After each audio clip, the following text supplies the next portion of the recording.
So it goes back to the white paper. I think when you consider Bitcoin as a whole, it's a very, I see it like a Michelangelo painting. It's a thing of beauty.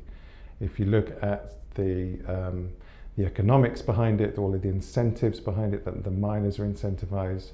If you look at the computer science breakthrough that happened to solve the Byzantine generals problem, if you look at the game theory behind it, if you look at law, all of these elements all come together in one package, and it's just a beautiful thing.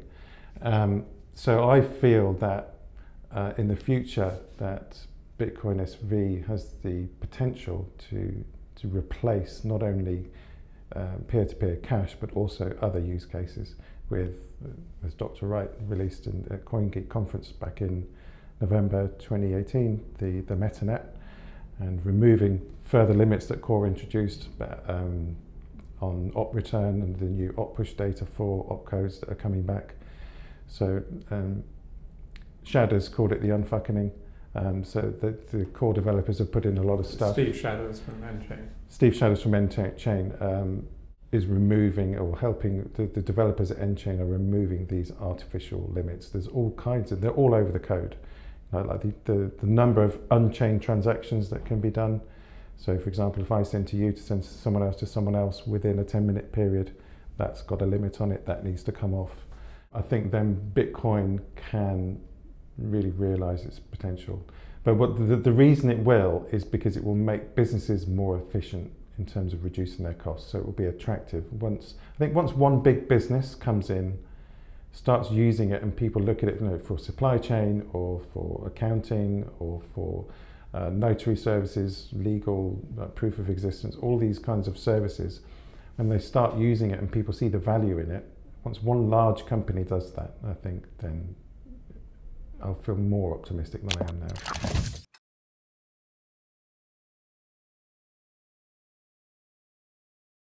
I'm not sure how the banks would think, because I think they quite enjoy the fiat system because it serves them well. They can lend money into existence. Well, after the financial crisis and the banks stopped lending, I thought to myself, well, what is going on? So it led me on a path into what actually is money. And I was really surprised to find that it's all debt, it's all money is lent into existence. And it was a real shock to me that if I go and get a mortgage, that there's a fraction of that is kept on the books at the bank, and the rest of it is just magicked out of thin air. So Bitcoin for me helps with that kind of abuse of the system. Which, as you say, they may rather enjoy. Right, so I'm not sure what the incentive at this point is for banks to embrace a public Bitcoin. I'm not sure it's going to be the banking sector. I think they may be one of the last to join. I think it's going to be like supply chain companies. I think it could even be payment processors, people like SagePay, WellPay.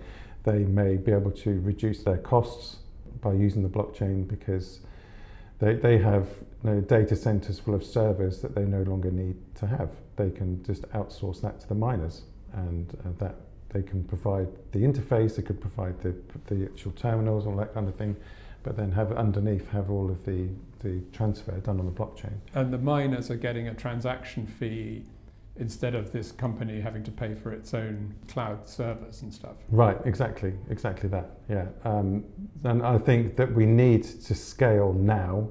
I think, I don't know if anyone is listening to this has seen Dr. Craig Wright's presentation at the Arnhem conference, but he was very, very strongly saying we need to scale urgently because next year we're going to have a halving again of the mining block subsidy down to 6.25 Bitcoins.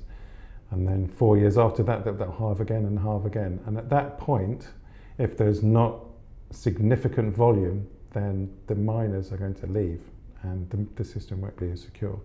So we've got this ticking time bomb, which is why I'm interested in BSV, that they not only have a stable platform in terms of the protocol itself, but they are committed to scaling Bitcoin, and we need to scale. If we don't scale, it's going to fail. From that regard, I'm very, very optimistic about it. That we're going to get there before the time bomb explodes. That's what I'm hoping for, because I really would love to see everybody using Bitcoin.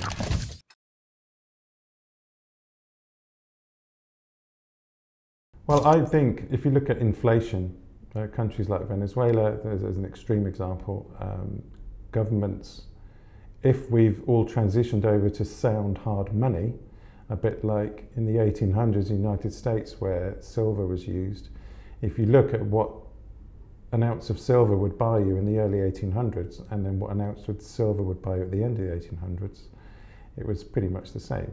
And the currency was based on hard money.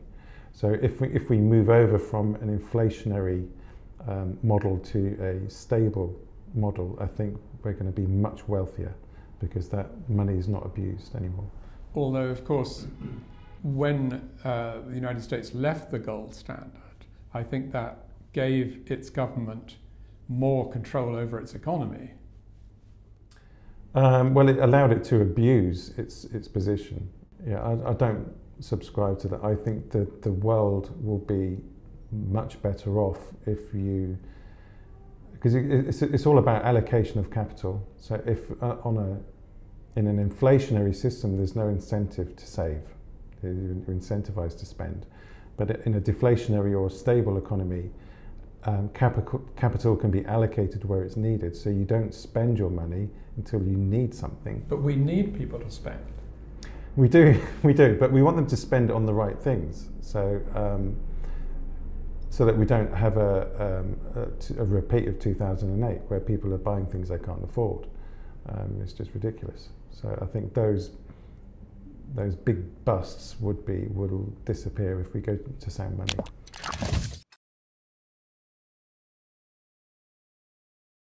I'm not contributing in a big way because I've still got my day job, working in the city doing my database stuff.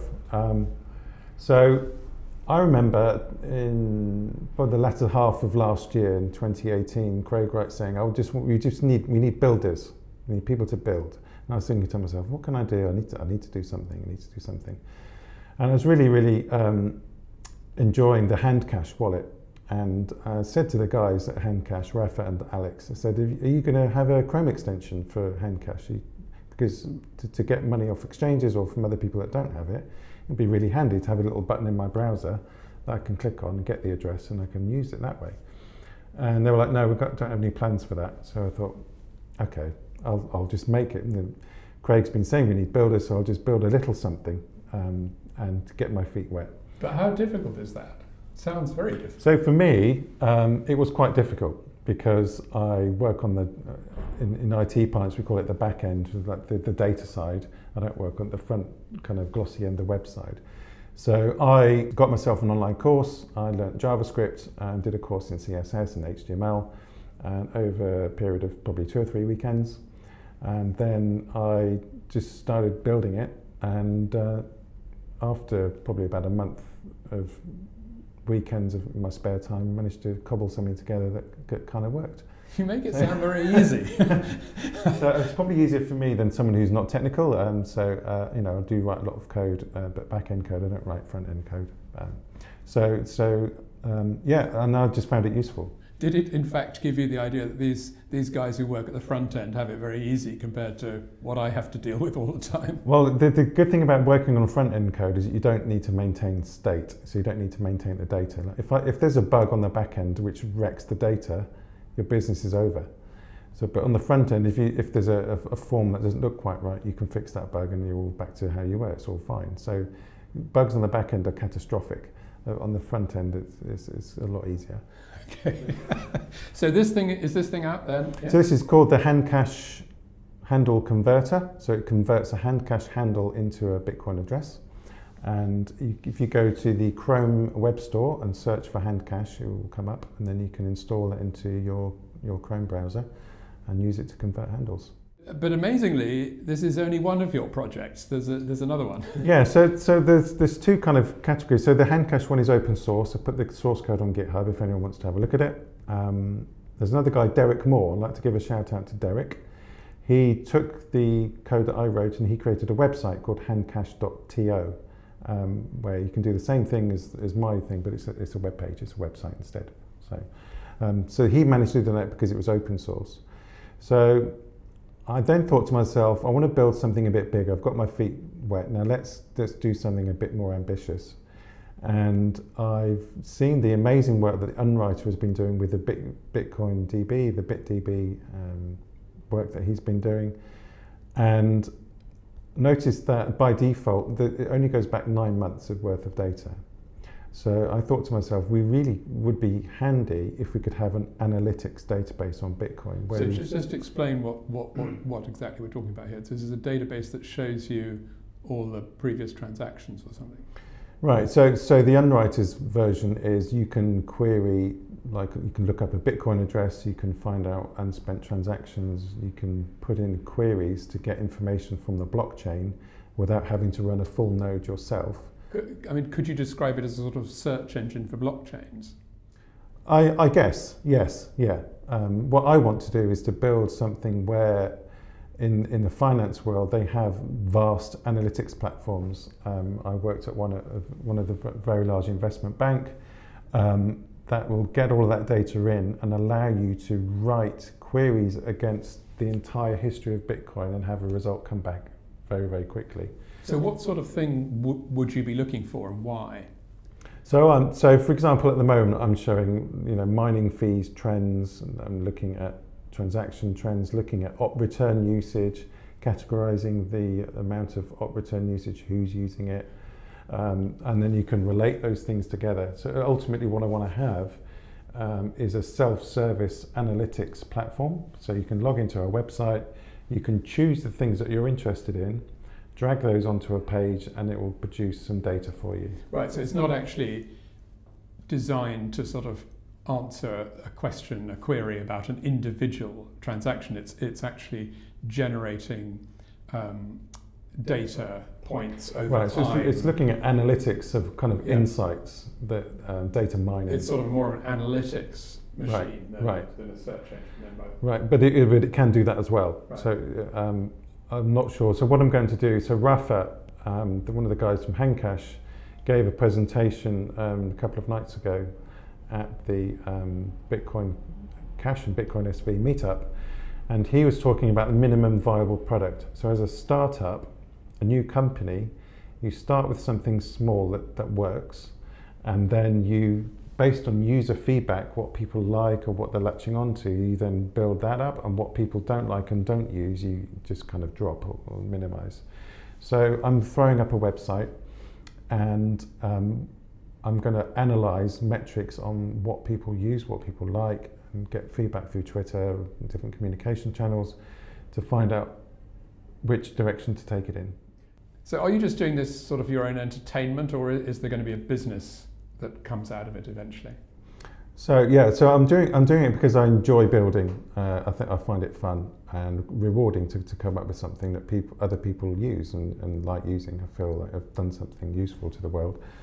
But I'm going to be using the money button thing that Ryan X. Charles has come out with, and this amazing little button. It's going to be the money button for the internet, and I'm going to have a money button on the website. And I'll be tracking the different money button IDs and finding out which ones that people use, which ones people don't use. So some of the data on the website will be out of date, and if you want to see the latest data, you just swipe the money button and it will refresh it and give you the latest data. So there'll be a revenue stream that way.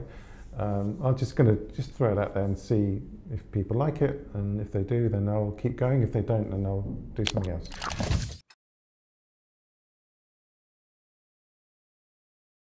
We need to see on the mainnet consistent large blocks through real world usage. That's the thing I really want to see. So as soon as these limits are all removed and people are putting data into op return, so there's two things we need to, I want one of two things. We either need lots and lots and lots of small transactions, or a smaller number of larger transactions. So if a business finds a use case where they can make use of op return and that business may actually support the miners until more businesses come on board. I think that's what I really want to see, either of those two things. I think what's actually going to happen is we'll see usage of op return, so we're going to see a smaller number of large transactions. So that will secure the future of BSV, because it's the only chain that allows for these large op return transactions to happen. And what will those large transactions be, do you think?